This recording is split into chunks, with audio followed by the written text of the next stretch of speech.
begini. Oke. Bagi saya model menorah itu, struktur menorah itu adalah satu kaidah atau model yang memudahkan kita memahami penyusunan atau pembahagian bab-bab dalam seluruh kitab Wahyu. Sebab di antara kesulitan atau kesukaran untuk memahami seluruh kitab itu adalah bagaimana visi-visi itu disusun, kan? Kadang-kadang macam tercampur-campur, tidak jelas pembahagian itu. Jadi saya percaya Tuhan memberi saya ilham, bukan ini satu doktrin lagi, tapi cuma sebagai guru dan pastor, saya selalu berdoa supaya Tuhan memberi saya satu kaidah atau metode ya, untuk mengajar jemaat supaya mereka lebih senang faham. Itu yang saya percaya Tuhan bagi saya ilham. Walaupun saya tulis tesis Wahyu, saya dalam kedoktoran saya tesis adalah dalam kitab Wahyu. Cuma dalam buku saya pun tidak ada struktur ini. Jadi saya mau ulangi apa yang saya tulis 2 minggu yang lalu. Dan seperti menorah kita di dekat mimbar itu.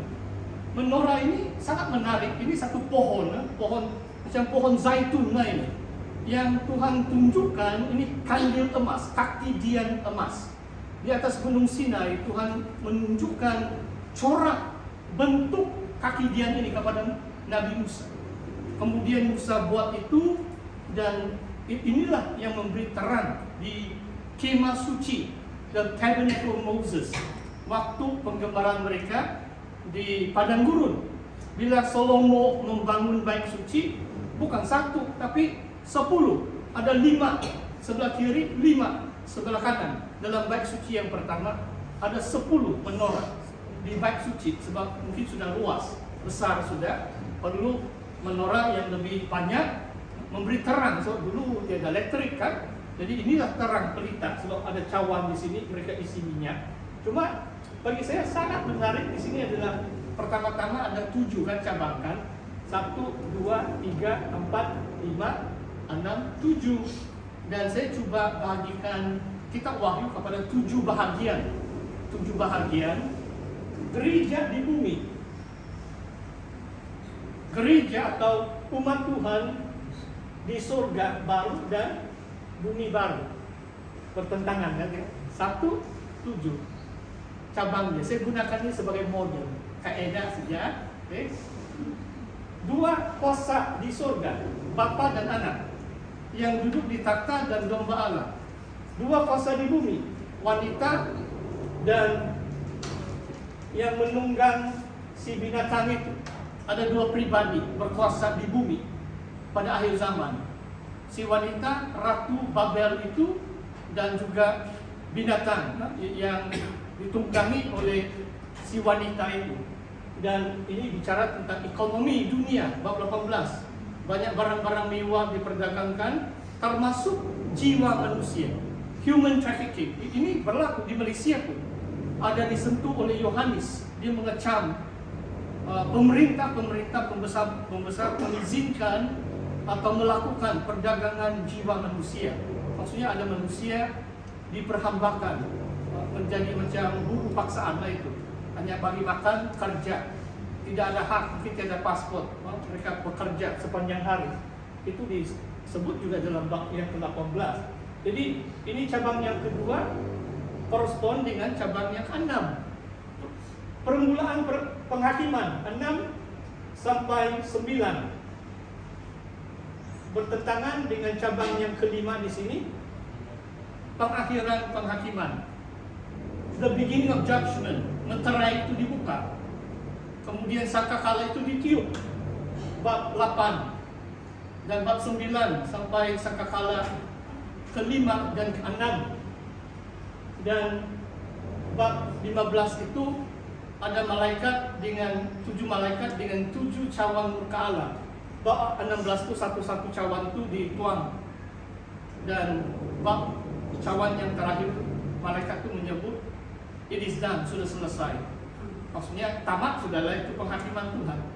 Di antara tema utama kitab Wahyu adalah penghakiman Tuhan atas bangsa-bangsa. yang berontak, orang yang berdosa. Tuhan menghakimi mereka yang berdosa.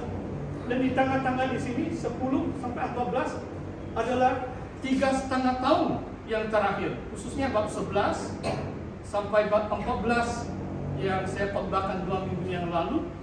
Pengakhiran dia adalah anak domba bersama orang yang setia itu akan berdiri. Mereka akan kembali dari awanan, berdiri di atas bukit Sion, dan Yesus bersama orang percaya akan memerintah kerajaan 1000 tahun, memerintah bangsa-bangsa dalam tempoh kerajaan 1000 tahun. Jadi tapi di tengah, oke, saya mau ulang sedikit sebab nanti 7 gereja pun 7 kan. Jadi angka 7 itu sangat penting. Dalam kitab Wahyu, saya lupa sudah berapa kali, mungkin lebih 50 kali. Nanti saya cek sebab ada satu sesi lagi, nanti saya akan cek lagi berapa kali angka atau nomor 7 disebut dalam kitab Wahyu. Banyak kali, berpuluh kali. Dan saya percaya Tuhan sengaja ilhamkan Yohanes yang menulis kitab Wahyu ini dengan menggunakan ini nomor atau angka 7. So 7 itu perkataan atau nomor yang sempurna, a perfect number, a complete number. Dan memang 7 itu adalah sesuatu yang lengkap. Macam 6 hari, hari yang ke-7 Tuhan perlihatkan. Macam sekarang kan kita lihat pembahagian masa atau waktu adalah 7 hari dalam 1 minggu. 7 minggu, kalau dari hari Paskah, hari Pentakosta. 7 kali 7, semua ada di situ kan. Nanti kamu lihat Daniel 9, 7 kali 7 minggu, balik-balik 70 minggu. Banyak 7 baik ke akhir zaman. Jadi kita perlu menangkapi cara Tuhan mengajar umatnya. Dan menorah ini dengan 7 cabang, saya rasa memang bukan manusia yang memikirkan itu, tetapi Tuhan yang menentukan atau menetapkan. Kita memahami nomor 7 ini, dan saya percaya kalau kita lihat ini agak logik. Nah, itulah saya bersaksi bahwa tahun pertama di Trinity 50 lebih pelajar saya dari lebih 15 bangsa diwakili. Secara spontan mereka tepuk tangan sebab mungkin kali pertama mereka dengar sesuatu itu. Saya percaya Tuhan betul menjamah itu kelas tahun pertama saya di situ 2008. Saya mengajar introduksi kitab Wahyu dalam pelajaran perjanjian baru. Dan kalau kamu, seperti yang saya katakan, ini bukan doktrin, ini hanya memudahkan kamu memahami, menelaah. Kalau kamu paham semua ini, tidak paham peristiwa di dalamnya, tidak juga gunakan. Tapi ini memudahkan saya supaya kamu ingat, senang saja. Oh, baru saya tahu 45 begini, nanti itu 7 meterai mulai dibuka begini. Bab 8 itu ada 7 malaikat dengan 7 trumpet. Bab 9 sangkakala ke-5, ke-6. Nanti bab 10, bab 11 sangkakala ke-7 ditiup. Nanti ini kamu pergilah kelas di STS, nanti saya ajar. Susah saya mau kasih semua. Kamu bayarlah itu kalau masuk kelas lah. Tapi harap ada diskon. Ya, itu lain cerita. Oke. Supaya kamu paham lah, ini semua macam tersusun lah itu. Senang kamu bila kamu baca seluruh Wahyu, kamu lebih memahami. Kalau tidak, kamu kenapa tiba-tiba ini ratu muncul di sini? Bagi saya, Yohanes sengaja atur begini supaya kita tahu akhir zaman ada 2 entiti ini yang menguasai dunia. Tetapi kalau kita paham di surga siapa yang berkuasa? Bapa dan domba yang berkuasa.